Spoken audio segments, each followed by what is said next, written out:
Welcome to the Explainer. Today, we're going to step onto the deck of a world that was, well, on the very brink of extinction.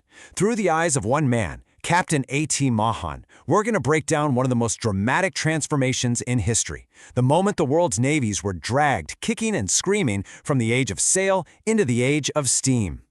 Now, you got to understand, Captain Mahan isn't just talking about some minor update here. He's comparing the shift from sail to steam to a city being completely leveled by an earthquake and then rebuilt from scratch. I mean, that's the monumental scale of change he lived through, and that's the story we're diving into. So, to really get a handle on this revolution, we first have to immerse ourselves in the world that was about to disappear. A world of these incredible, towering masts, immense sails, and a whole culture built entirely around the power of the wind. This was the age of the sailing navy. Okay, so check this out. This was a daily routine that Mahan described as pure theater. Just imagine it. At dawn, the ship is nothing but bare poles. Then, a few commands are barked out, and hundreds of men just swarm the rigging. In less than 5 minutes, the ship goes from a skeleton to a mountain of canvas ready to go. It was an absolutely spectacular, perfectly timed performance. But, this incredible precision wasn't just for putting on a good show. Not at all. As this quote from an old sailor makes brutally clear, it was a matter of intense pride and even harsher discipline. A dozen here means a dozen lashes with a whip. So every single movement had to be perfect, because your skill as a sailor, your entire identity, was all wrapped up in mastering this complex, beautiful machine. All right, so this perfect world of sail, it was about to get a rude awakening. The future didn't arrive with some glorious new dawn. Nope, it showed up like a clumsy, awkward, and frankly deeply unwanted guest at the party. The steam engine.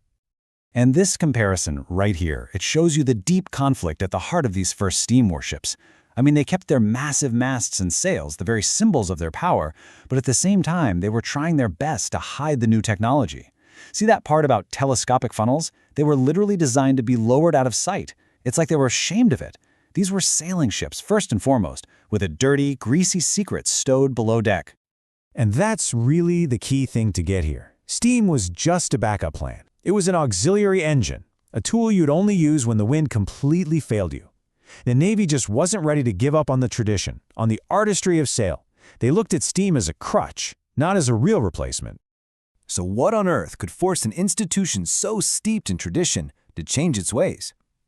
Well, there's really only one thing that strips away all the sentiment and romance: the brutal, practical reality of war. And for Mahan and the U.S. Navy, that reality check was the American Civil War. The war created these moments of just unbelievable personal tragedy.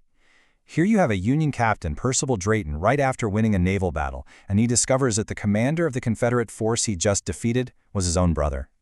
It was a conflict that literally tore the nation and families right down the middle.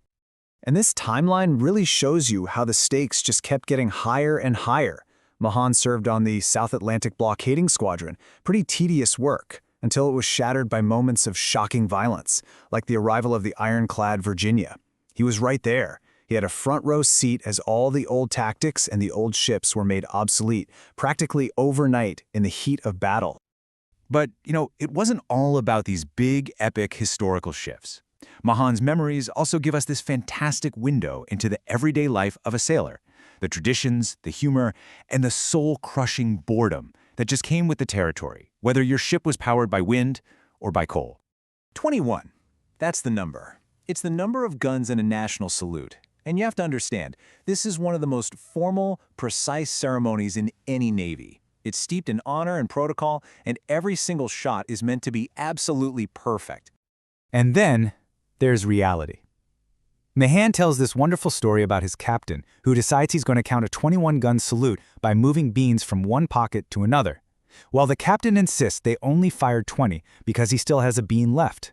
Mahan argues but fires one more just to be safe, only to find out later the captain had accidentally started with 22 beans.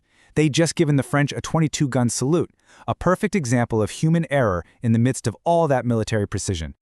And this right here illustrates the flip side of that coin perfectly. For every moment of high ceremony or humor, there were endless months of what Mahan calls desperately tedious work. On blockade duty, nothing happened. The same stories were told until they were just meaningless sounds. It was a mental grind that pushed intelligent men, as he puts it, nearly to imbecility. So, why does all this matter? Why are these memories of drills and battles and boredom so important? Because here's the thing. Mahan wasn't just a witness to this revolution. His experience gave him the unique perspective he needed to become its most important visionary. Get this, years later, while he's stationed in Peru, of all places, he's reading a history of the wars between ancient Rome and Carthage, and suddenly, it all just clicks into place. He connects the struggles of the ancient world to the profound technological shift he had personally lived through. He saw a pattern that no one had ever really put into words before. This was it. This was the aha moment, the idea that would change the world. Mahan realized that naval power, the ability to control the sea, wasn't just a tool of war. It was the decisive historical factor. It was the key that determined the rise and fall of empires, from ancient Rome to modern Britain. His own life experience gave him the insight to write the book that would define modern naval strategy. Mahan's journey, from a young officer on a sailing ship to the world's foremost naval strategist, kind of leaves us with this question to chew on. By living through the death of one era and the messy birth of another, he gained the unique vision to define the next 100 years of history. It shows that sometimes the greatest insights don't come from a classroom, but from having a front row seat to a revolution.